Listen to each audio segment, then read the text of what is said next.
Israel Iran जंग के बीच एक ऐसी चीज हुई जिसने भारत को थोड़ा शर्मिंदा कर दिया है।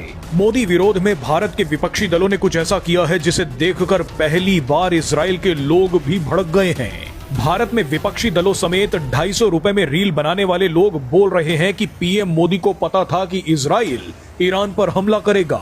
जंग इजराइल और ईरान के बीच हुई, लेकिन विपक्षी दलों ने राजनीति यहां पर शुरू कर दी। इसी कड़ी में AIMIM चीफ असदुद्दीन ओवैसी ने भी पीएम मोदी को लेकर बहुत बड़ा बयान दे दिया। ओवैसी का बयान सुनकर इजराइल की एक मशहूर महिला इतना भड़क गई कि उसने ऐसा बयान दे दिया जिस पर यकीन करना मुश्किल है। इजरायली महिला ने जंग पर भारत में राजनीति करने वाले लोगों को क्या कहा है वो आपको आगे दिखाएंगे, लेकिन उससे पहले ये तो देख लीजिए कि असदुद्दीन ओवैसी ने पीएम मोदी को लेकर क्या कहा है। ओवैसी ने कहा है कि अगर प्रधानमंत्री का एयरक्राफ्ट हवा में होता और ये हमला हो जाता तो इसकी जिम्मेदारी कौन लेता। दरअसल ये एक तंज था। ओवैसी ने कहा कि प्रधानमंत्री को देश को ये बताना चाहिए कि क्या नेतन्याहू ने उन्हें बताया था कि वो ईरान पर हमला करने वाले हैं। अगर बताया था तो पीएम मोदी को अपना इजरायली दौरा तुरंत रद्द कर देना चाहिए था और वापस भारत में आ जाना चाहिए था। लेकिन अगर इजराइल ने हमें नहीं बताया कि वो अमेरिका के साथ मिलकर ईरान पर हमला कर रहा है तो इजराइल ने हमें धोखा दिया है। ओवैसी का ये पूरा बयान हम आपको आगे सुनवाएंगे, लेकिन आप देखिए कि इजराइल के विपक्षी नेता ने क्या बयान दिया है। इजराइल के विपक्षी नेता यार लेपिड ने कहा है कि आज हमारे देश में कोई गठबंधन या विपक्ष नहीं है। आज इजराइल सिर्फ एक है, हम सरकार और सेना के साथ हैं। ये होता है विपक्ष का असली रोल। अब इजरायली लोग तो ऐसे विपक्षी नेता देखते आए हैं, लेकिन जैसे ही इजराइल की एक महिला के सामने ओवैसी का बयान आया तो उस महिला ने भी बहुत बड़ा बयान दे दिया।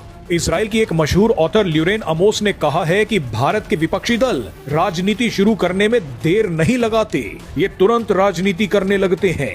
बताइए इजराइल के लोग भारतीय विपक्षी दलों के बारे में क्या क्या बोल रहे हैं। आइए अब आपको असदुद्दीन ओवैसी का बयान सुनवाते हैं।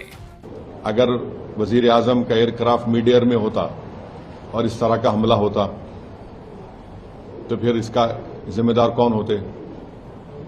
और वजीर आजम को, प्रधानमंत्री को देश को बताना है कि क्या नेतन्याहू ने उनको ये बताया था कि इजराइल ईरान पर हमला करने वाला है, और अगर बताया था तो फिर वजीर आजम को चाहिए था कि वो फौरन, प्रधानमंत्री को चाहिए था कि फौरन अपना इजराइल का दौरा खत्म करके देश को वापस आते।